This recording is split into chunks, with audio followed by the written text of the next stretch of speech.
Asante. Wakibaku. No Wakimianu. No Wakimianu. And a super substitute.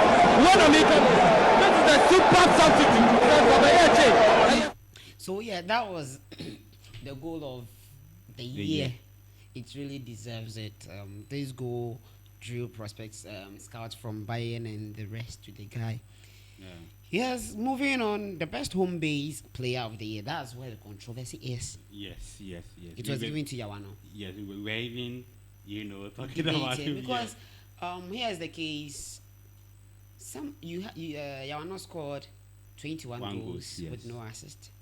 Someone scored Yawano scored 22 with no assist. Someone scored 21 with 4 assists. 4 assists, yeah.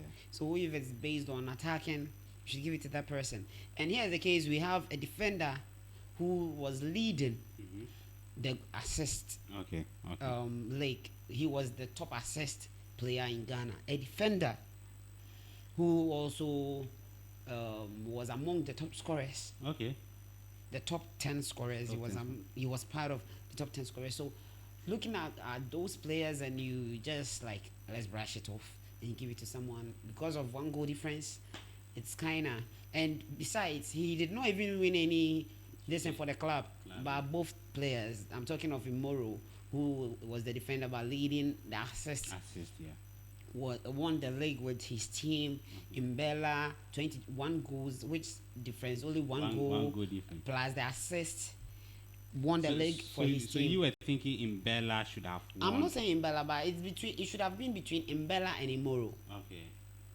Imbella and Imoro because they won the league. Yeah, Ashgo did not go anywhere near the FA Cup.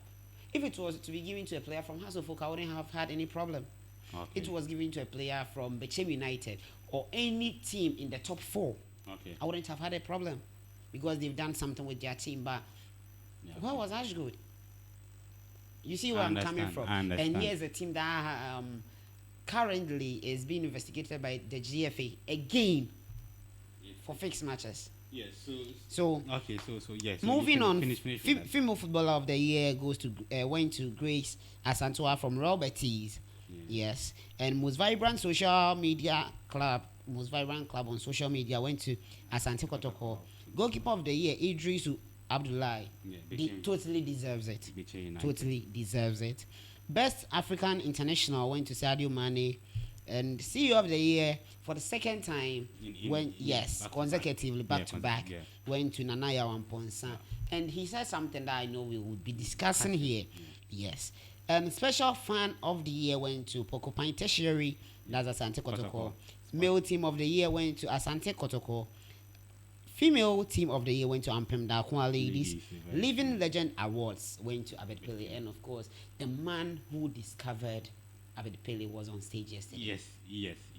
I was like, wow, God richly bless this man. Man. He's blind. Yes, he's blind. Yes. And the chairman of the NCC, that's the National Cycles Committee for Asante Kotoko, gave him 2,000 Ghana cedis as appreciation for discovering Abedi Pele. Yes. So moving on, Thumbs Up Award, which is given to teams or individuals who are making a difference in grassroots football, investing in the future of football in Ghana, went to Richard Nsentre of Samatex FC and Tom Vernon of Right to Dreams. And he's been here for 21, 22 years now. And he's really making impact. Yes. Right to Dream has also produced a lot of players from Ghana. Men's coach of the year went to Dr. Prosper Nate Ogum Asante Kotoko, and women's coach of the year went to Jo Nana Adakwa and Pemdakwa Ladies. Footballer of the year went to Alexander Chiku. Yes. So that was it. That was it with the Ghana Football Awards. Yeah. So you actually mentioned about Ash Gold being investigated. So House of Folk has also come up with a press release. House of Folk has also come up with that was on 29th of June. That's last week, Wednesday.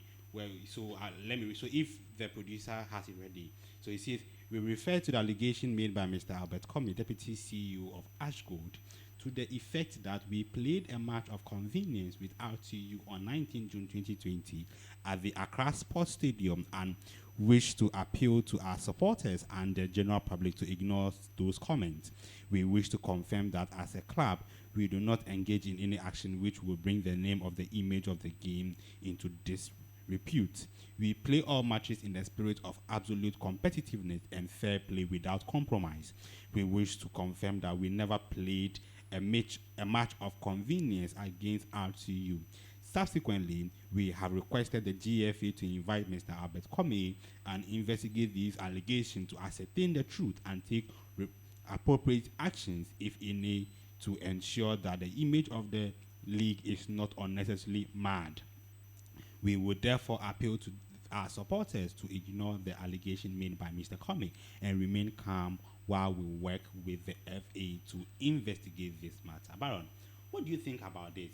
We were here when House of Folk lost, I think, 4 matches in a row. Yes, which has never happened before. So, a match fixing and, House of Folk. In general, how do you see match fixing in the Ghana Premier League? You can't tell me there's no match fixing, even in world football. Okay. Ghana went to Brazil, first match against USA, match fixing allegation with videos. So you mean Ghana sold? Okay, alleged. It's alleged. It's alleged with video evidence. That Ghana we sold it. Where USA scored 2-1. Yes. So match fixing is something that's in football corruption from FIFA down to Ghana. And concerning RTU has match, we discussed it here a day to the match that this is the information we pick him. Yes, very true. Ash Gold versus their last match, I told you per information I'm gathering, I know he's going to score 2 goals. And he scored and he was just substituted taken off, without any injury. Yeah, very true. So match fixing, this is some of the reasons why people were saying Ano did not deserve, because mind you, it's not only has that were fingered in this allegation. Ashgood were fingered. I think Kifisa were fingered. The last week was actually, yes, a match fixing week. People wanted to run away from relegation and those stuffs. Yes. Yeah, so match fixing in Ghana football is something that we all know exists. Wow, that's very, very bad. And we are hoping these allegations are being investigated, and if they find them culpable, they should be dealt with. They should be dealt with very ruthlessly. And okay, moving forward, CAF has released the first list of the nominees for the CAF Award 2020, which will be held in Morocco, Rabat, on July 21, 2020. Charlie, tell us more about it. Yes. Concerning the CAF release, concerning the CAF release, the nominations are mainly men's category. That's Player of the Year, Interclub Player of the Year, Young Player of the Year, National Team of the Year, and Club of the Year. The nominees of the women category will be announced in due course. And the stakeholder panel made up of technical experts, CAF legends, and journalists decided on the list for the various categories, taking into consideration the performance of the nominees from September 2021 till June 2022 at all levels. The winners of each category will be decided by a voting panel made up of FIFA technical committee, media personnel, head coaches, and captains of member associations and clubs involved at the group stage of the interclub competition. So basically, we are just hoping that may the best team wins. The list is too long here. You see, there's the main let's say nomination. So it contains a lot of teams, and let's just see the main contenders here. In the Player of the Year, we have Riyad Mahrez from Algeria and Manchester City. Exactly, and we have Sadio Mane, who is also a potential. We have Mohamed Salah, in here, and we have Yaida Jabrani, who is with WAC of Morocco. They just won the African Champions League. So we just hoping any of them should win. Because yes, if we should go through, yeah. it will be. And ironically, there's no Ghanaian team in Club of the Year. Which is very, very bad. Exactly. Which is now, very, very... 46 na on your console corner group stage near equal to console. Let's look at national team of the year. We have Burkina Faso, the like of Burkina Faso, Cameroon, Comoros, Egypt, Equatorial Guinea, Gambia, Mali, Morocco, Senegal, Tunisia. No Ghana. No Ghana, which is very, very bad. No Ghana. Gone with the How come Comoros is in there? It's absurd. It's absurd. Like, we have the likes of Equatorial Guinea. Like, we have the likes of Equatorial Guinea should not be ahead of Ghana. Yeah, so that should. I'm not saying there's not a true reflection of our performance. There's a true reflection of our performance. Yeah, very true. We don't deserve to be there this year. Yes, but under normal circumstances, if we were to be performing very well, we should be ahead of these teams. Burkina Faso shouldn't be there if we are not there. Yeah, Comoros shouldn't be there if we are not there. Equatorial Guinea, Mali, no. But I think Mali and Mali are doing so well. Under normal circumstances. In recent times. Exactly. In recent times. Black Stars is no more the Black Stars we know. So let's just keep quiet and sit in our country. Yes, so on that note, let's go for a quick commercial break. Yes, we would be right back on that note.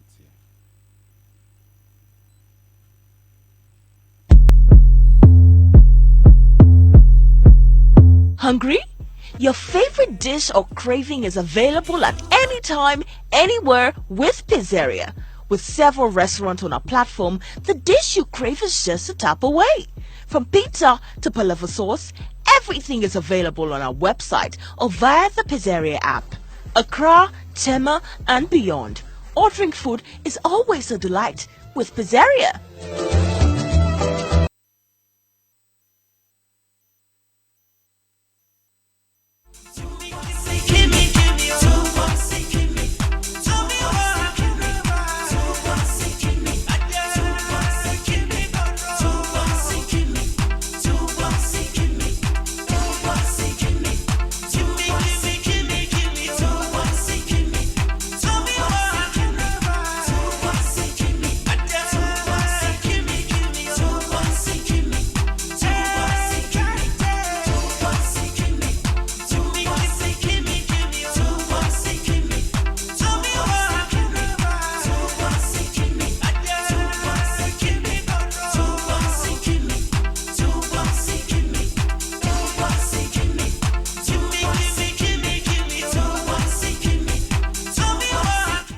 Yeah, so if you just join us, this is FBR Sports on Mystic FBR Radio, and we are live. We're also live on lensradio.com, lensradio.com, and youngprs.com. And you can also do the streaming live on Facebook, mysticfbr.com. So tell a friend to tell another friend. And we have also spoken about, the question of the day. So we have also talked about the match fixing of Hearts, coming out with press release. We've also talked about FIFA's nominees of CAF Awards 2020 to be held on 21st July. So if you are just joining us today, our question of the day, who is this player? Who is this player? And this player was born on December 14th, 1939 and died on May 18, 1963, and was an American footballer who won the Heisman Trophy in 1961 and was the first African-American recipient. He played college football from Syracuse University and was the first pick in the 1962 NFL draft, where he was selected by the Washington Redskins, but was almost immediately traded to the Cleveland Browns. The player was diagnosed with leukemia that same year and died shortly after at age 23 without ever playing in any professional game. He was inducted into College Football Hall of Fame in 1971 and was the subject of the 2008 film The Express. So tell us the name of these to win a prize. So moving forward, we are looking at the highest Africa's players, or African highest paid players. Yes, African highest paid players. So on number 9, we have Naby Keita. Naby Keita with 120,000 pounds per week. 120,000 per week. We have Wilfred Zaha. Wilfred Zaha from Ivory Coast with 130,000 pounds. 130,000. We have Nicolas Pepe from Ivory Coast, 140,000 pounds on the 7th position. We have Akraf Hakimi. Akraf Hakimi with 176,000 per week, and he's from Morocco. We have Andre Ayew. We have Andre Ayew with on the number 5th position with 180,000 pounds per week. 180,000 pounds per week. When we have Thomas Partey with 200,000 pounds per week. 200,000 pounds per week. We have Riyad Mahrez. Riyad Mahrez on the 3rd position of the Africa's highest paid player. African highest paid players, and he takes 200,000 per week. 200,000 per week. And we have Sadio Mane from Senegal. Sadio Mane from Senegal with 250,000 pounds per week. 250,000 pounds per week. And on the 1st position is Mohamed Salah. Mohamed Salah from Egypt. He takes 350,000 pounds per week. So on the 1st position is Mohamed Salah with 350,000 pounds per week. Moving forward, highest assist in football history. We are briefing you the highest assist in football history, and on the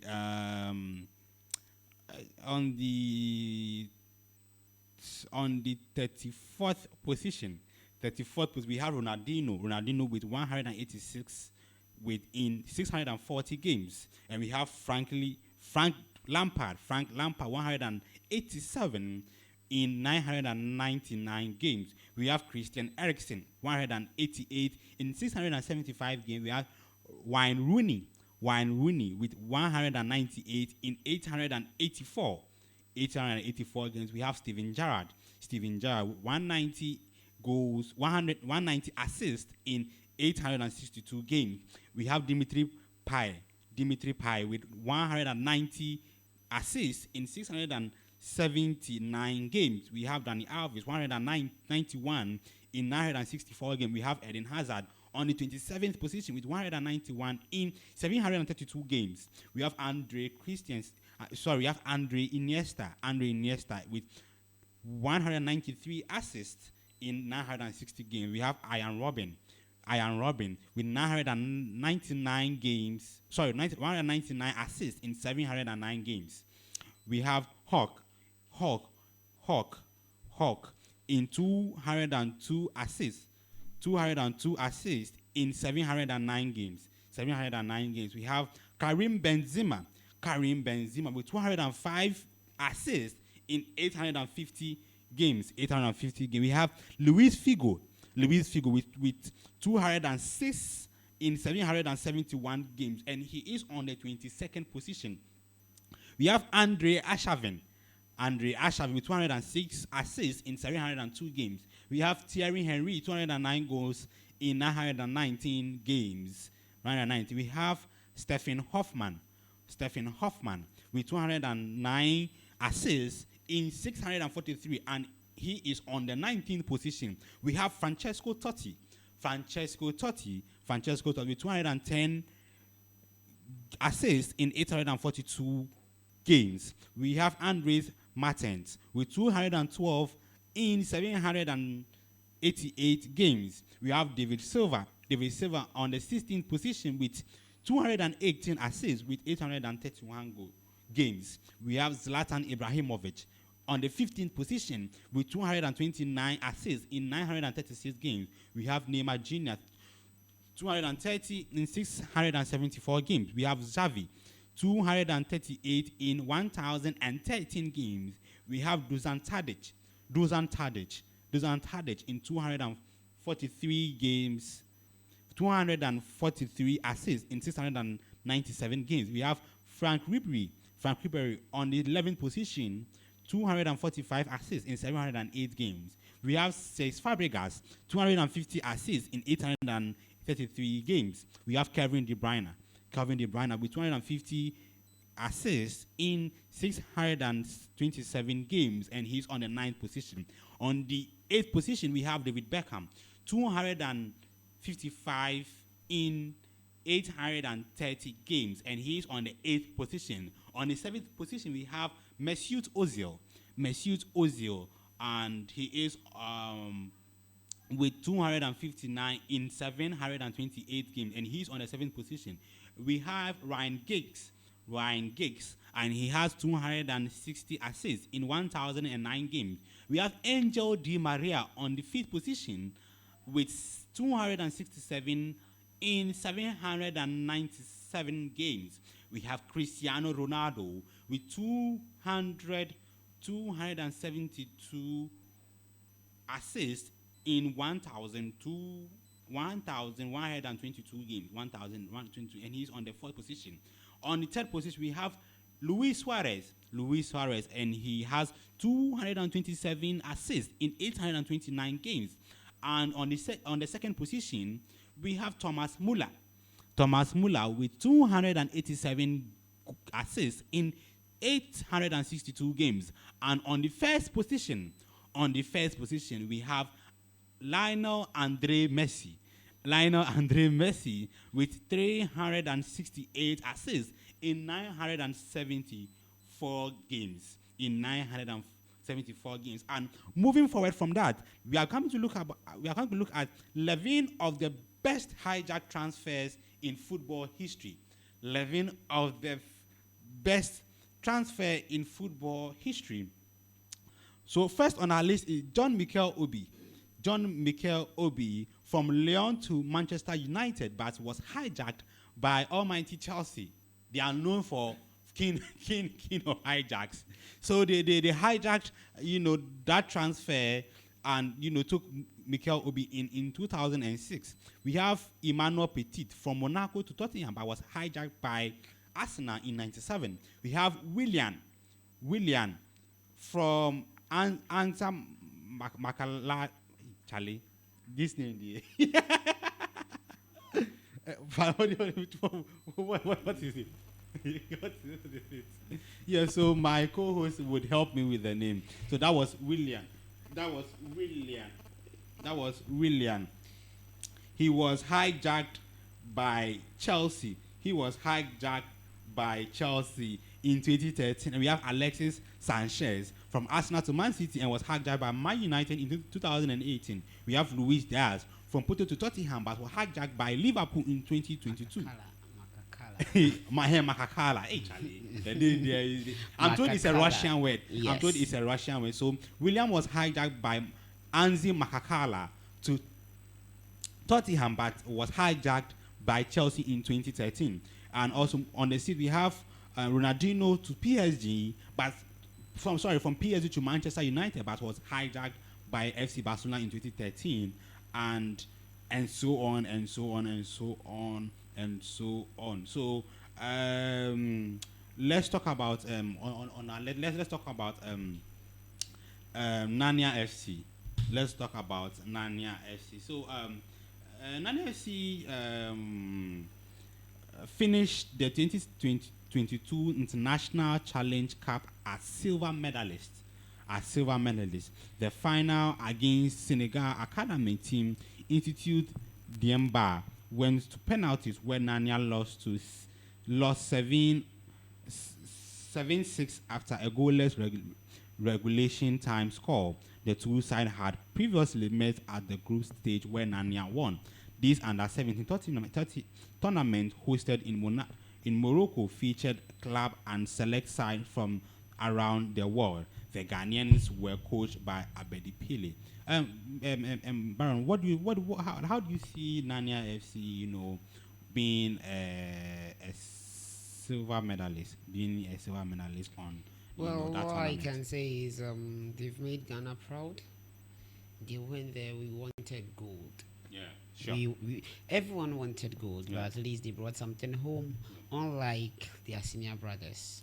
I'm talking of both Haas and Kotoko. I see. I see. Yeah. So I think we are also hoping these young ones are doing so well. Yeah. And we are hoping to see them, at the higher stage. So moving forward, let's look at, players who do not have Ghana card won't be registered for the next season. What do you think? Do you think it would affect the season? Well, I don't know how it's going to affect this season. Because as a Ghanaian, it's your mandate, it's your responsibility to get a citizen card. Yes. And if you're a foreigner too, before you can work in any country, you must have first the non-citizens card of that country. Okay. And your work permit. Working permit. Okay. Yeah. So even before you get your work permit, even before you can go for your work permit, you must have that card to identify you so that you can pay taxes. Oh, okay. So you think it's actually a good cause, right? Yes. Okay. Moving forward. And concerning the Ghana card, I heard a lot of people asking, what about the players who are not Ghanaians? Yeah, who are not Ghanaians. Yeah. You see, the national identity card, that's the Ghana identity card or ECOWAS identity card, that's official name. We have two different cards. Okay. We have the citizens card, which is made for citizens. And we have the non-citizens card, which is made for those who are not in the country, who are not citizens, but are living in the country. Okay. Yes. So, for example, Fabio Gama, Mbella, they have to go for the non-citizen card. And I'm even told Fabio Gama has been sacked. He's not been sacked. His contract will be ending soon. And per what management is saying from Kotoko is saying, they are still in talks with him. And well, it will be very, very hard because, hey, you had it here first. The wife, according to Intel, the wife wants them to go back to Brazil. Okay. And there are teams in Brazil that are now looking for the signature of Fabio Gama. Oh, okay. So, we know Kotoko has a lot of projects. The amount of money he is asking from Kotoko management is telling him, hey, you know something, reduce it. We have a lot of projects that we have to go through. Okay. So it's still in the talking phase. But he's not in Ghana now. He is in Brazil. Oh, okay. Yes, he's gone to rest, as is mandatory for every player to rest. Yes. Okay. So finally, let's touch on, Nanaya Amponsa, if I got the name right. Yeah, he said we should invest in youth football. Yes. I don't know if we have the video, but if we have the video of Nanaya Amponsa, let's look at what he said, and we talk about it. Then, okay. Award, and I think we need to know who the nominees are. Here are the nominees for Best Ghanaian Club CEO: Nana Yao Amponsa, Asante Kotoko; Kingsley Osei-Bonsu; Lord Zico, Bichin United; Richard Dua Incenture, Samatex FC; and the award goes to Nana Yao Amponsa of Asante Kotoko. Ladies and gentlemen, for a second time running, he has won this award and he deserves all of the plaudits. Put your hands together as we congratulate Nana Yao Amponsa, CEO of Kumasi Asante Kotoko.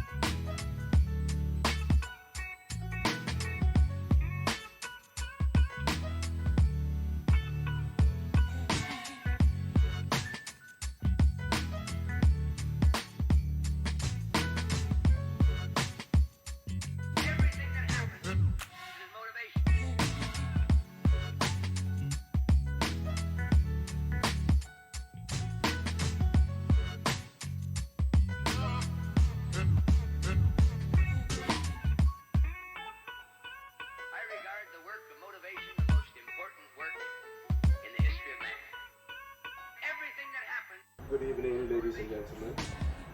Our protocol officer. It is an honor to be here again. Second time in a row to win this award. I would like to thank the Kotoko fraternity for the support. Special mention to the National Circus Council, Occupying Tertiary, Kumapim Group, the Kotoko Ultras, and all the supporters who have been with us through thick and thin. I would like to urge all of you to continue to trust the process. 12 years ago, in 2010, Ghana was at the World Cup in South Africa, and we made a lot of exploits. Callum Hudson-Odoi was then 9 years old. Tariq Lamptey was 9 years old. Eddie Nketiah was 9 years old. All I want to tell my football people is that let's invest in the youth so that we can continue to grow as a country. I wish you all the best. Thank you very much.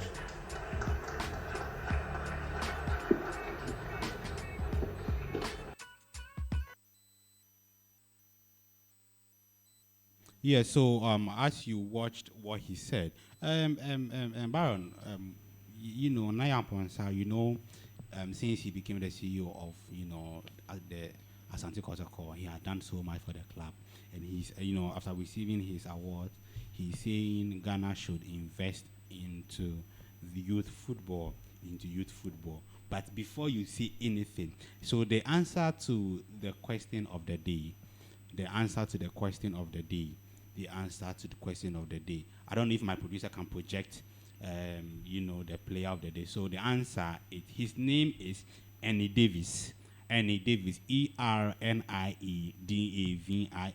So Ernie Davis was a player born on December 14, 1939, and he died on 18 May 1963, and was an American footballer who won the Heisman Trophy in 1961 and was the first African-American recipient.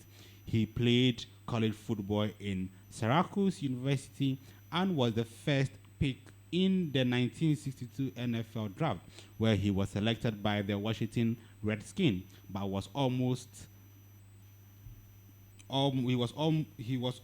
immediately traded at the Cleveland Browns. This player was diagnosed with leukemia that same year and died shortly at the age of 23. So the player, you know, on your screen, his name is Ernie Davis, Erniedavis.